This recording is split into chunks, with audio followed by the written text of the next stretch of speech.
दोस्तों, अतुल सुभाष मोदी जो 34 साल का नौजवान होता है और बंगलौर में रह करके एआई इंजीनियर की नौकरी करता है। दरअसल दोस्तों 8 दिसंबर 2024 को वह सुसाइड कर लेता है। सुसाइड करने से पहले वह 85 मिनट की वीडियो बनाता है और 24 पन्नों का सुसाइड नोट लिखता है। दरअसल दोस्तों उसने अपनी इस वीडियो में कुछ अपनी आखिरी इच्छाएं जाहिर की हैं, जिन इच्छाओं को सुनकर इस हमारे पूरे भारत देश का हर व्यक्ति आंखों में आंसू ले आता है। दोस्तों बहुत ही दर्द भरी जिंदगी रही है अतुल सुभाष की, और उसने अपनी इस वीडियो में हर बात को जाहिर किया है। वह हमारे देश की न्यायपालिका से भी बहुत नाराज़गी जता रहा है। वह कह रहा है कि इस मेरी मौत के बाद में अगर मुझे न्याय मिल जाता है तो अच्छा है, और अगर मुझे न्याय नहीं मिले तो जो मेरी अस्थियां होंगी उन्हें उसी अदालत के सामने जो इस फैसले को सुनाएगी उसी अदालत के सामने किसी गटर में बहा देना। यह भी उसने अपनी आखिरी इच्छा जाहिर की है। और अपनी आखिरी इच्छा में उसने यह भी कहा है, किसी एक जज का नाम लिया है जिसने उससे कभी रिश्वत मांगी थी। दोस्तों उसने कहा है कि इस जज को, मेरी पत्नी के चाचा को, और मेरी पत्नी की माँ को, मेरी पत्नी के भाई को, इन सबको सज़ा मिलनी चाहिए। अगर इनको सज़ा मिल जाए ठीक है, नहीं तो मेरी जो अस्थियां होंगी उन्हें उस अदालत के सामने किसी गटर में बहा देना। तो आज इस सच्ची घटना से जो 8 दिसंबर 2024 को घटी है, मैं आपको बताने जा रहा हूँ। दोस्तों जिस इंसान ने भी इस घटना के बारे में सुना है उसकी आंखें नम हो गई हैं, उसकी आंखों में आंसू भर रहे हैं। दरअसल दोस्तों इस घटना को सुनने वाला हर व्यक्ति दुख जाहिर कर रहा है। पूरा देश अतुल सुभाष को न्याय की मांग कर रहा है। दोस्तों नमस्कार, मैं रवि कुमार आज इसी सच्ची घटना से आपको रूबरू कराता हूँ। दरअसल दोस्तों कहानी शुरू होती है 9 दिसंबर 2024 की सुबह को। 9 दिसंबर 2024 की सुबह को पुलिस कंट्रोल रूम में एक फ़ोन आता है, जिस पर सामने वाला व्यक्ति कहता है कि मंजूनाथ नामक लेआउट में किसी ने सुसाइड कर लिया है। अब मंजूनाथ नामक लेआउट एक सोसाइटी है जहां पर पुलिस को इन्फॉर्म मिलती है कि यहां किसी ने सुसाइड कर लिया। दोस्तों पुलिस तत्काल एक्शन लेती है और मंजूनाथ सोसाइटी में पहुंच जाती है। मंजूनाथ लेआउट सोसाइटी में पहुंचने के बाद पुलिस देखती है कि एक नौजवान व्यक्ति ने सुसाइड किया है। सबको अपने कब्जे में लेती है और कब्जे में लेने के बाद सबको पोस्टमार्टम के लिए भेज दिया जाता है। अब पुलिस इन्वेस्टिगेशन चालू कर देती है। सबसे पहले वह जो अतुल प्रकाश होते हैं उनका रूम चेक करती है। सबसे पहले वह उस कमरे में तलाशी लेती है जहां अतुल प्रकाश की बॉडी पड़ी हुई थी। दोस्तों पुलिस को अतुल प्रकाश के कमरे से एक फ़ोन मिलता है, जिस फ़ोन में एक 85 मिनट की वीडियो मिलती है। उस वीडियो में अतुल प्रकाश ने अपना पूरा सुसाइड का जो प्लान था, जिस वजह से उसने सुसाइड किया है, किस किस से दुखी था, क्या कारण था, वो सब बताया है। उसने अपनी आखिरी इच्छाएं बताई हैं और इसी तरह से उसने 24 पन्नों का सुसाइड नोट भी लिखा है। उस सुसाइड नोट में भी उसने वही बातें लिखी हैं जो उसने वीडियो में रिकॉर्ड की हैं। दरअसल दोस्तों जब पुलिस इन्वेस्टिगेशन कर रही होती है तो उसे यह दोनों चीज़ मिल जाती हैं, और इनको देखने के बाद पुलिस की भी आंखों में आंसू आ जाते हैं। दोस्तों अतुल सुभाष मोदी बिहार का रहने वाला नौजवान होता है। उसके घर में उसके माता पिता और भाई होते हैं। वो एआई इंजीनियर होता है और बेंगलोर में नौकरी करता है। दोस्तों अतुल सुभाष मोदी बिहार के रहने वाले थे। उनका गांव समस्तीपुर जिले के अंडर में आता है और बैनीपूसा रोड उनका गांव है। वहां वह किसी काम से 2019 में आते हैं। तभी उन्हें एक लड़की से मुलाकात होती है, जिस लड़की का नाम निकिता सिंघानिया होता है। वह उस निकिता से फ़ोन पर भी बातचीत करते हैं, लाइव चैट भी करते हैं, परंतु उन्हें वह लड़की बहुत ही सीधी सादी दिखती है, क्योंकि वह फ़ोन पर बात करने में झिझकती है, शर्माती है। दोनों परिवार जो निकिता का और अतुल सुभाष का शादी के लिए राजी हो जाते हैं। दरअसल होता क्या है कि जो मनोज सिंघानिया, निकिता सिंघानिया के पिताजी होते हैं, वह अक्सर बीमार रहते हैं। जब उन्हें पता चलता है कि यह लड़की किसी अतुल नाम के लड़के से प्रेम करती है, तो दोस्तों वह शादी करवाना चाहते हैं। वह कहते हैं कि मेरे जीते जी शादी हो जाएगी तो बहुत अच्छा होगा। इसलिए वह 26 अप्रैल 2019 को जौनपुर के एक होटल में, हिंदुस्तान इंटरनेशनल नाम का होटल होता है, उसमें दोनों की शादी करवा देते हैं। सभी जो परिवारजन होते हैं वहाँ मौजूद होते हैं। कहने का मतलब है कि यही लव मैरिज अरेंज मैरिज हो जाती है, सबकी मर्जी से शादी हो जाती है। अब जो अतुल सुभाष मोदी होते हैं अपनी पत्नी को लेकर के पहले अपने घर जाते हैं और 2 दिन, सिर्फ 2 दिन वो अपने घर रहते हैं। उसके बाद वो हनीमून के लिए अपनी पत्नी को लेकर मॉरिशस जाते हैं। अब मॉरिशस में वो एक होटल बुक करते हैं जहाँ पर वो दोनों रहते हैं। दरअसल मॉरिशस में जब वो जाते हैं तो वह लड़की अजीब बिहेव करती है और अतुल सुभाष मोदी को समझ नहीं आता है कि यह लड़की ऐसे कैसे हो सकती है, जो बीटेक करे हुए है और जो पढ़ी लिखी लड़की है, फिर भी यह क्यों ऐसे बिहेव कर रही है। होता क्या है दोस्तों, वह जिस बस में बैठना चाहते हैं वह लड़की उस बस को छोड़ देती है। छोड़ने के बाद वह फिर हंसने लग जाती है। कभी सामान छोड़ देती है, जब सामान भूल जाती है तो अतुल मोदी उसे डांटते हैं तो वह फिर हंसने लग जाती है। तो अतुल जो अतुल सुभाष मोदी होते हैं उन्हें समझ नहीं आ रहा कि उनकी पत्नी इतनी पढ़ी लिखी फिर भी ऐसी बच्चों जैसी हरकत कैसे करती है। वह इस बात को लेकर अपनी पत्नी से नाराज़ हो जाते हैं और होटल में, जिस होटल में वो ठहरे हुए थे, अपनी नाराज़गी जाहिर करते हैं। तो इस पर उनकी पत्नी जो निकिता सिंघानिया होती है लड़ने लग जाती है। दरअसल दोस्तों ये दोनों हनीमून के लिए जाते हैं, परंतु वहाँ पर काफ़ी इनमें लड़ाई बहस होती रहती है। 4-5 दिन रुकने के बाद ये फिर से बेंगलोर आ जाते हैं। अब अतुल सुभाष मोदी अपनी पत्नी को नौकरी दिलाना चाहते हैं। वह नौकरी के लिए हर संभव कोशिश करते हैं, उसको अच्छी-अच्छी कंपनियों में इंटरव्यू करवाने जाते हैं, उसे पढ़ाते हैं, लिखाते हैं। और एक दिन ऐसा होता है कि दिसंबर 2021 में वह जो उनकी पत्नी निकिता सिंघानिया होती है, वो नौकरी पा लेती है। दोस्तों अब अतुल सुभाष मोदी के ऑफिस और निकिता सिंघानिया की कंपनी में, दोनों में लगभग 30 से 35 किलोमीटर का डिफरेंस होता है। अब अतुल सुभाष मोदी रोज़ाना अपनी पत्नी को पहले उसके ऑफिस छोड़ कर आते हैं और फिर अपने ऑफिस जाते हैं। तो उन्हें लगभग 60-70 किलोमीटर का डेली सफ़र तय करना होता है बाइक से। दोस्तों कितना वो अपनी पत्नी से प्रेम करते हैं कि उसे डेली ले जाना और डेली ही उसे लाना। सुबह का समय होता है जब निकिता सिंघानिया अतुल सुभाष मोदी से कहती है कि आई एम प्रेग्नेंट। कहने का मतलब दोस्तों कि वह गर्भवती होती है और वह यह है खुशखबरी अतुल सुभाष मोदी से सुनाती है। अतुल सुभाष मोदी भी खूब खुश होते हैं। दरअसल दोस्तों समय बीतता गया और डॉक्टर चेकअप भी होते गए। डॉक्टर एक दिन अतुल सुभाष मोदी से कहते हैं कि भाई साहब आप इन्हें थोड़ा वर्कआउट करवाया करो, इन्हें थोड़ा काम दिया करो। इसी खुशी में अतुल सुभाष मोदी अपनी माँ को फ़ोन करते हैं और अपनी माँ को अपनी पत्नी का ध्यान रखने के लिए बेंगलोर बुला लेते हैं।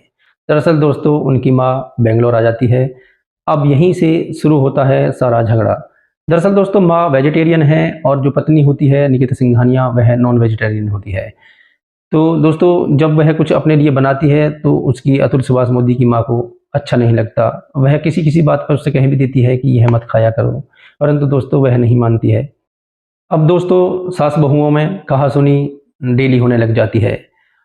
इसी के बाद जो निकिता सिंघानिया होती है उसे लड़का पैदा हो जाता है। अब वह अपने परिवारजनों को फ़ोन करके बताती है कि मेरे बेटा पैदा हुआ है। तो उसकी माँ, भाई और उसका चाचा ये तीनों जौनपुर से बेंगलोर चले जाते हैं। अब दोस्तों जो अतुल सुभाष मोदी होते हैं उनका 1 बीएचके का फ्लैट होता है। तो वहाँ वो देखते हैं कि इतने जनों को रहना यहाँ असमर्थ है। तो वह जो निकिता सिंघानिया के मम्मी, भाई और चाचा को एक होटल में ठहरा देते हैं। दोस्तों निकिता सिंघानिया के जो चाचा होते हैं वह कहते हैं कि देखो हमें कहाँ इन्होंने रख दिया, हमें घर पे नहीं रखा और हम क्या होटल लायक ही हैं, हमारी कोई इज्जत नहीं है। यह बात उन्हें बुरी लग जाती है और दोस्तों वह अपनी जो भतीजी होती है निकिता सिंघानिया उससे ये बात कहते हैं। तो वह नाराज़ हो जाती है अतुल सुभाष मोदी से और अतुल सुभाष मोदी और निकिता सिंघानिया में दोनों में झगड़ा हो जाता है।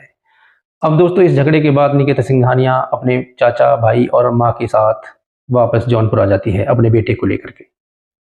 अब अतुल सुभाष मोदी और निकिता सिंघानिया के बीच संपर्क भी खत्म हो जाता है। दरअसल दोस्तों वह फ़ोन पर भी बातचीत नहीं करते हैं। यह देखते हुए जो उसके चाचा, माँ और भाई होते हैं निकिता सिंघानिया के, वह निकिता सिंघानिया को भड़काते हैं और यहाँ पर शुरू होता है केसों का सिलसिला। दरअसल दोस्तों निकिता सिंघानिया से वह अतुल सुभाष मोदी के खिलाफ पहला केस दर्ज करवाते हैं। अब दोस्तों अतुल सुभाष मोदी पर नोटिस पहुंचता है, वह तारीख के लिए आते हैं। दोस्तों बेंगलोर से जौनपुर आना लगभग जो है 2-3 दिन का समय आने जाने में लगता था उसे, और वह आता है और तारीख करता है। दोस्तों 1-2 तारीख करने के बाद में फिर निकिता सिंघानिया दूसरा केस दायर कर देती है और इसी प्रकार अतुल सुभाष मोदी के खिलाफ 9 केस दायर हो जाते हैं। दोस्तों इंसान एक केस को हैंडल नहीं कर पाता, फिर बेचारा अतुल सुभाष मोदी 9 केसों को कैसे हैंडल करता। उसकी महीने में 2-2 3-3 तारीख पड़ने लग जाती हैं और जौनपुर और बंगलौर की जो दूरी है लगभग 1800 किलोमीटर का जो डिस्टेंस है, उसको सफ़र करने में 2-3 दिन लग जाते थे। तो वह बहुत दुखी हो चुका था, उसको तारीख पर तारीख मिलती थी। लगभग 120 तारीख इन केसों में पड़ चुकी थी। दोस्तों निकिता सिंघानिया ने अतुल सुभाष मोदी पर ऐसे ऐसे गंभीर आरोप लगा रखे थे जिनमें उसे जमानत मिलना भी मुश्किल था। जैसे धारा 302 के तहत जो मर्डर केस का भी मुकदमा उसने दर्ज कर रखा था। उसने दर्ज कर रखा था कि उसके पिताजी को अतुल सुभाष मोदी ने मारा है, यानी कि अतुल सुभाष मोदी के द्वारा प्रताड़ित होकर वो एक्सपायर हुए हैं। और उस पर छेड़छाड़ करने का, अप्राकृतिक यौन संबंध बनाने का और दहेज प्रथा का, इस तरह से उसने 9 केस दायर कर रखे थे। दोस्तों यदि धाराओं की बात करें तो दोस्तों धारा 302, 377, 498, 498 ए, 323, 504, 506 ऐसी गंभीर धाराओं में सुभाष मोदी के खिलाफ मुकदमे दायर थे। अब वह अंदर से टूट चुका था। एक दिन जब वह तारीख पर जाता है, जो जौनपुर कोर्ट होती है, वहाँ तारीख के लिए जाता है। अब उसे जो दरबान होता है वह पूछता है कि भाई तुम बहुत तारीख कर रहे हो, इस केस को ख़त्म क्यों नहीं कर लेते। दरअसल दोस्तों वह दरबान से कहता है कि मेरी पत्नी मुझ पर इतने केस कर चुकी है, ये कैसे ख़त्म होंगे, मेरी समझ में नहीं आ रहा। तो दरबान उससे कहता है कि तुम मुझे 3 लाख रुपए दो और मैं तुम्हारे केस ख़त्म करवा दूंगा। दरबान उसे अपना नंबर दे देता है और 2-3 दिन बाद फिर से अतुल सुभाष मोदी को दरबान फ़ोन करता है कि भाई पैसों का इंतजाम कर लो, मैं तुम्हारा केस ख़त्म करवा दूंगा। दरअसल दोस्तों अतुल सुभाष मोदी को ऐसा विश्वास नहीं होता। वह कहता है कि भाई मैं गलत नहीं हूँ, ना ही मैंने ये सब काम किए हैं जो उसने मुझ पर इल्ज़ाम लगाए हैं। मैं निर्दोष हूँ, मैं छूट जाऊँगा, इसलिए मैं केस ही लड़ूंगा। अब दोस्तों अगली तारीख पर जब वह फिर से कोर्ट आता है तो जो जज होती हैं नीता कौशिक, जिनका जिक्र उसने अपनी वीडियो में भी कहा है, नीता कौशिक को भी उसने गलत ठहराया है, क्योंकि वह बताता है अपनी वीडियो में कि नीता कौशिक जो जज होती है वह कहती है कि आप इस केस को सेटल कर लो। तब अतुल सुभाष मोदी कहता है मैडम कैसे सेटल कर लें, मेरी पत्नी इतना डिमांड कर रही है, 2 लाख रुपए महीने का खर्चा मांगती है, बच्चे के लिए 1 लाख 1 लाख अपने लिए, तो मेरी तो इतनी कमाई भी नहीं है। तब जज क्या कहती हैं, यह उसने अतुल सुभाष मोदी ने बताया है। वह बताता है कि जज भी यह कहती है ऐसा ही होता है, सब केस झूठे होते हैं, झूठे ही डाले जाते हैं। इसके बाद जब वो जज जो नीता कौशिक जज होती हैं वह कहती हैं कि तुम कुछ पैसों का इंतजाम करो, मैं तुम्हारा ये केस सेटल करा दूंगी। इसके बाद में जो सुभाष मोदी होता है वो कहता है कि मैम कितने पैसे लगेंगे, तो ये नीता कौशिक बोलती है कि 5 लाख रुपए मुझे दो और मैं तुम्हारे केस सेटल कराती हूँ। इसके बाद अतुल सुभाष मोदी पैसे देने से मना कर देते हैं। वो सब बातें बताते हैं कि मैम मैं निर्दोष हूँ, मैंने ऐसे कोई काम नहीं किया है, जो इन्होंने फर्जी मुझ पर केस कर रखे हैं ये सब झूठे हैं। इसके बाद वो मैडम कहती हैं कि भाई झूठे ही केस डलते हैं और तुम और तुम्हारा परिवार फिर पूरी ज़िंदगी ये तारीख पे तारीख करते रहो, यदि तुम्हें फाइनल करना है तो 5 लाख रुपए का इंतजाम करो।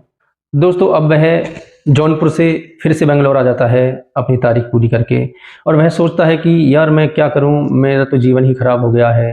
तो दोस्तों उसने अपनी वीडियो में बताया है कि जो मैं कमाता हूं, जितनी मुझे सैलरी मिलती है, मैं जहां से भी पैसा अरेंजमेंट करता हूं, उससे जो मेरे दुश्मन हैं, दुश्मन उसने अपनी पत्नी, अपने साले और अपने जो पत्नी के चाचा और पत्नी की मम्मी को कहा है कि मेरे दुश्मन मजबूत हो रहे हैं। दोस्तों बहुत ही दुख भरी कहानी है, जिसमें अतुल सुभाष मोदी कहता है अपनी वीडियो में, सुसाइड करने से पहले जो वीडियो बनाई उसमें कहता है कि मेरे दुश्मन मेरी कमाई से मजबूत हो रहे हैं, इसलिए कमाई को ही ख़त्म कर दिया जाए। कहने का मतलब ये है कि वह यही सोच जाता है कि मुझे ही मर जाना चाहिए, क्योंकि मेरा सारा पैसा इन लोगों के पास जा रहा है।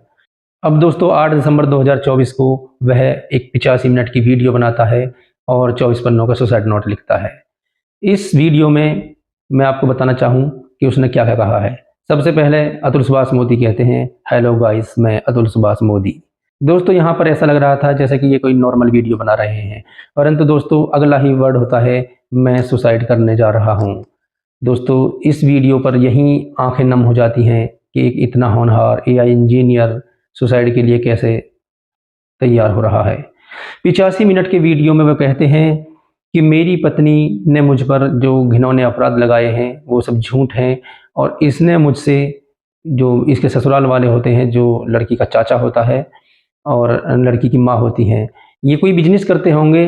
तो अतुल सुभाष मोदी बताते हैं कि इन्होंने मुझसे लगभग 20 लाख रुपए पहले भी ले चुके हैं कि हमारा काम नहीं चल रहा है।